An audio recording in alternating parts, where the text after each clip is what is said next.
তো hello everyone, সবাই কেমন আছো? তো আমার কিন্তু গলাটা এখনও ঠিক হয়নি। তো যাই হোক, প্রচুর ভিডিও পড়ে আছে, এডিটিংয়ের জন্য আমি ছাড়তে পারছি না। তো এখানে দেখো আমার নন্দাইকে দিয়ে আমি কাজ করাচ্ছি।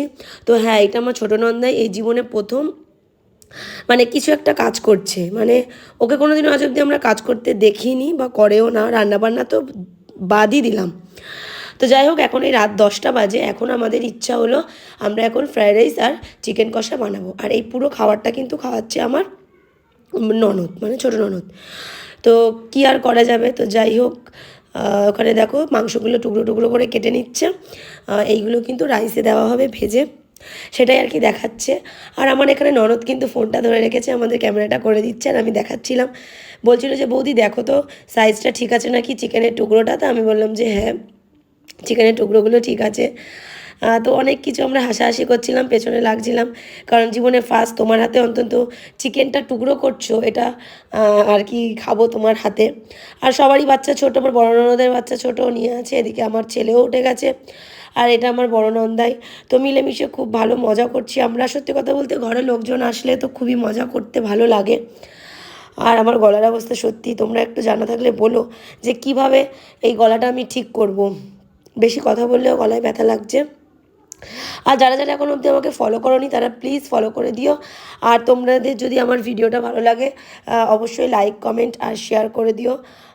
তো যাই হোক, তো চলো, কতটা কি শেয়ার করতে পারবো জানি না। এবার আমি মাংসটা কাঠের জালেই বললাম যে চলো আমরা সবাই মিলে কাঠের জালেই করা হোক, যেহেতু অনেকটা মাংস আর বড় কড়াই গ্যাসে বসবে না। তো সেই কারণে আমরা উনানেই আর কি এই সমস্ত করছি। আসলে কি করব, কাজ বাজে সবাই ব্যস্ত থাকি। আবার ছোট ছোট দুটো বাচ্চা, ছোট ছোট দুটো বাচ্চা সামনে, ওই দেখ না আমারটা দেখ না, মানে আমার কাছে আসবে, আমার কাছে একটু আসবে, তাই আচ্ছা, তাই জন্য ওরকম করছে। ওই যে এটা আমাদের প্রচুর সোনা, ওই একটা সোনা। আর দেখি সর না, তুই তিন্নি, তুই সর।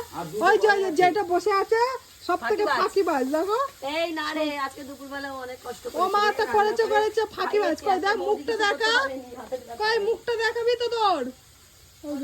আর পুরো ঝগড়ুটে দেখো, এবার ঝগড়া করবে দেখো। কই মুখটা দেখে ঝগড়া করে তো। সব টেনে গেছে। জাল দিয়ে দিচ্ছে বলো। তার মানে তোমার ফটোর সামনে ধরলেও খুলবে? হ্যাঁ, বুঝলাম না। তোমার একটা ফটোর সামনে ধরলেও ফোন করবে? হ্যাঁ না, সেটা জানি না।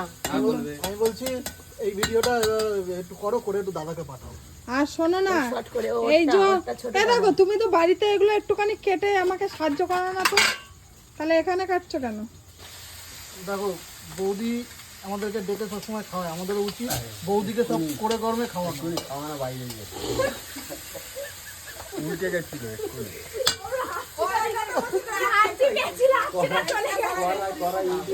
বৌদি, মানে হলুদ দাওনি না? কিচ্ছুই দিইনি। এই যে এখন মাংস কষছে। আচ্ছা, এইদিকে গল্পটা কিন্তু গল্পটা ক্লিয়ার করো।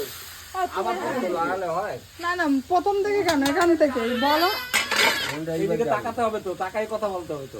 তুমি বাড়িতে কাটো না, তুমি এখানে বসে এই কাটছো। শোনো বলবে তো, তুমি ঠিক করে বলো। গান মনে পড়ে যাচ্ছে। আমার মতন আমিও কিছু হলে বলি এ দেখো বাবু এরকম করছে কেন। তোমরা বেশি প্যানিকে ভোগো, প্যানিক। না এবার বল। তো দেখো আমাদের রান্নাবান্না কমপ্লিট, প্রায় অনেকের খাওয়া হয়ে গেছে, আমার শ্বশুর শাশুড়ি বাচ্চা কুচ্চা সবার। এবার আমরা 4 জনে বসবো, 4 জন না সরি 6 জনে বসবো। তো খেয়ে নিই তাড়াতাড়ি করে, আর কারণ সকালে আবার উঠতে হবে, সবার স্কুল আছে। তো যাই হোক, যদি আমার ভিডিওটা ভালো লেগে থাকে তাহলে অবশ্যই লাইক করে দিও, আর বেশি বেশি করে শেয়ার করে দিও। আর আমার রিলস ভিডিওগুলো তোমরা যারা যারা দেখো তারা অবশ্যই